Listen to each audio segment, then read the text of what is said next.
What's up guys, and welcome back to another episode of Career Mode. This is episode number 96, and we start today's episode off with some player training as always, and also as this is Saturday morning for you guys, if you want to see another quadruple upload weekend of Career Mode, then get this video to 1,000 likes. You guys know the drill. I don't even need to say it nowadays. You guys know the score. 1,000 likes on this morning's video and we'll have yet another quadruple upload weekend. Since I came back with Career Mode, we've had a quadruple upload weekend every single time. Let's keep the streak going. 1,000 likes and that guarantees it. But start today's episode off after the player training. We did see some bad news here on the back of our victory over Udinese in the last game, in the last episode. Riccardo Orsolini did get himself an injury and unfortunately sprained his knee, and he's going to be out for 3 weeks. So absolutely gutted about that. Orsolini this season is one of the top assist makers in the Serie A. He's chipped in with 4 goals in 15 games as well, and now down for 3 weeks. That is a bit of a shame. He should be back on time for Sampdoria away, perhaps Genoa in the Cup, and definitely the big game there to start January, which is Milan. So he'll certainly be back for that game as we play host to the side right now directly above us in the table, but he will miss our next one against Torino. But fingers crossed he'll be back for the Sampdoria game, as because behind Ivan Toney, he's been our best player this season. Again, Ivan this year is our top scorer in the league. He's top scorer. He's the top scorer in the league as well as top scorer for us in the league as well. And that's gutting to know Orsolini will miss our next game, but thankfully it's not too bad. And following that, another scouting update. Sadly, no youth players have made our academy thus far, but one of the goalkeepers does look pretty decent in there. We'll see how he's looking next month. And also the January transfer window is open as well. You see Orsolini is returning to training before the window opens. The January window is open, but as you can see, we've got basically no money. We spent almost £400 million in the summer transfer window rebuilding this Roma side. I did like some of the comments from you guys as well, saying Rome wasn't built in a day, but this Roma side was. But yeah, we rebuilt this Roma side in the summer transfer window, and now the squad we've got is fantastic. But of course, we don't have any money to work with in the January window. So as I run you through this full shortlist here, I know a lot of you guys have been saying, bring Barry Walsh back, and there he is. Walsh now 80 rated for Sheffield United. So many of you guys saying, bring Barry to the Stadio Olimpico, man. He'll get you over the edge and give you that Serie A title. Well, if we're going to do that, we're going to need to sell some players. Right now, he's valued at around £20 million. So in order to pick him up, we're going to have to sell some players to sign him, which I don't know if it's going to happen. But I kind of like him at Sheffield United right now, leading the Blades. And speaking of the Blades, as I showed the league table in the Premier League right now, as you can see, they've picked it up. They've now got 8 wins in 21 games. They're into the top 10, 30 points on the board. So still a long way off European football, but at least they've picked it up. They had a really poor start. They were only just above the relegation zone, but now they're getting it sorted. That's really great to see. Into the top 10, and as well in the Europa League. I forgot to show this in the last episode, but for those of you asking, they have got KRC Genk, the Belgian side, in the round of 32. And of course, they are the Europa League holders, so fingers crossed, touch wood, they can retain the Europa League this year after being knocked out of the Champions League group stage. However, for us here with Roma, as you can see, as January comes around, we played 16 games and have 39 points on the board. We are currently 6 points behind Juventus and Milan, who both have 45 points each, and with 4 points behind Inter in third. However, we do have a game in hand on both of those top 2 right now, and this is it. On New Year's Day, we take on Torino here at the Stadio Olimpico, one of my former Career Mode sides, as we aim to get the win and extend the unbeaten run, where we haven't lost a game since joining Roma since match day 2 away in the Serie A against Bologna. So far, that is our only defeat since joining Roma here, and hopefully we'll keep it going. And if we are to catch the boys above us right now, we know we'll need to keep it going. As I've said before, if we are to win the league title this season, which is what the board are expecting, we're 6 points behind league leaders right now. We can't afford any slip-ups, particularly at home, if we're to be crowned Serie A champion. So taking on Torino without Riccardo Orsolini, I was a little bit nervous heading to the game without our number 11, who's been superb this season, but to start the game off, we had the first chance and we had the first goal as well, 21 minutes in. How good was this to see? Rolando Mandragora getting his first goal for the club. Had a great game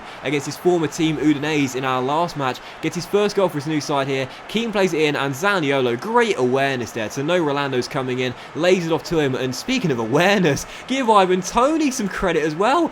Ducks out of the way of the shot, puts the goalkeeper off. Very intelligent play there from both Nicolo and Ivan, as Mandragora gets his first goal since joining Roma in the summer. And I said it when we signed him in the summer window, it could prove to be one of the biggest bargains of the window. Well, leading by a goal courtesy of Mandragora, he's had a brilliant start to life here in a Roma shirt. And of course, after the injury of Tonali, we need him to continue to play his best football here. So 1-0 to Roma.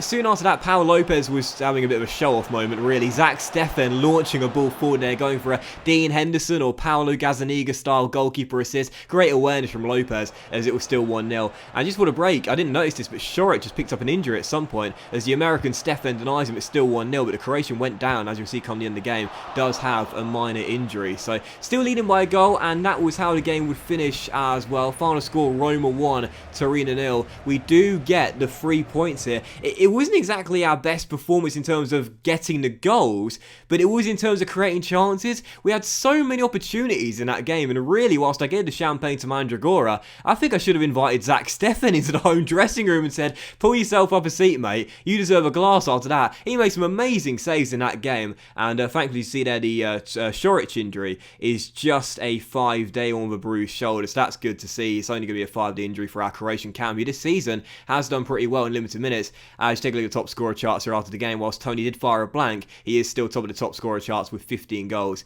in the Serie A this season. Jason, however, by the way, has now lost his place as top of the assist charts in the Serie A. Still only has the 7, but well, I say only has 7, still one of the top assist makers in the Serie A thus far. And yeah, a 1-0 win was the final score. And following the game as well, I saw this, which is quite interesting too, Barry Walsh. There's interest in Barry Walsh, and whilst there is interest from our side as well, there's interest from the French side, Stade Reims, as well. They want to take him to France, and they've approached him on loan. Now, that's very interesting. If Sheffield United are willing to let go of the number 8 on a loan deal, you best believe I'm going to inquire in the next episode and see if he wants to come here instead, and I'm pretty sure he'd rather come and play for me instead. So I guess we'll have to wait and see. We'll inquire in the next episode, but I think that's just one of those moments there where a club puts in a loan offer, but it's not going to go through. Well, it might, but I'm pretty doubtful. We'll inquire in the next episode though, see if we can get him from Sheffield United on loan, but I am pretty doubtful. Still, for our second and final game of today's episode, we travel away from home to take on Sampdoria, aim to keep the unbeaten streak going. And heading into the game, I was really disappointed about this as well, but you know, I talked about it a couple of times this season. Since Jason has signed for Sampdoria, he's hit the ground running in this area, one of the top assist makers in the league, but for some reason he was left out of the matchday squad. I checked before the game, he wasn't injured, he wasn't suspended, but for some reason Jason was not part of the Sampdoria matchday squad, so I was absolutely gutted about it. I was really excited to see the alpha male on the pitch against me for the first time, even in a different universe here, but sadly Jason was left out of the matchday squad, so anticlimactic, gutted about that, as we were taking on Sampdoria away from home. But in the first half, where we played quite well, Orsolini returning from injury was looking like our best player. We were still dealt at 0-0 heading to the break, but 5 minutes after the restart, we would get ourselves in front, and it was the top scorer in the Serie A this season, the Shocker, back at it once again. But I'll be honest here, this was a very fortunate goal. Zaniolo offloaded it to him from about 8 yards out, but he completely scuffed the shot. A real miss-hit from Ivan, but in the end, it trickled past the goalkeeper, almost in slow motion. Maybe he was taken by surprise by it, who knows, but very fortunate goal.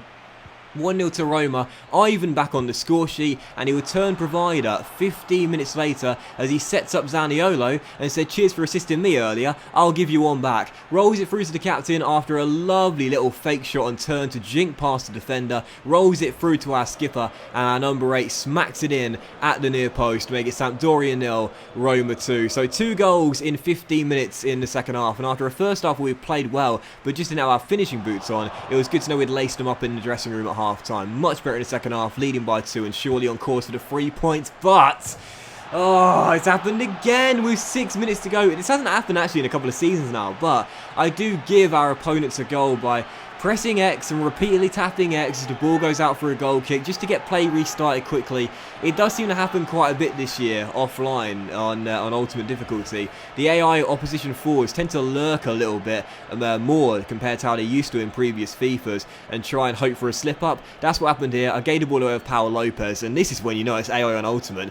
First time, left foot, ball coming out of on pace on a wet turf.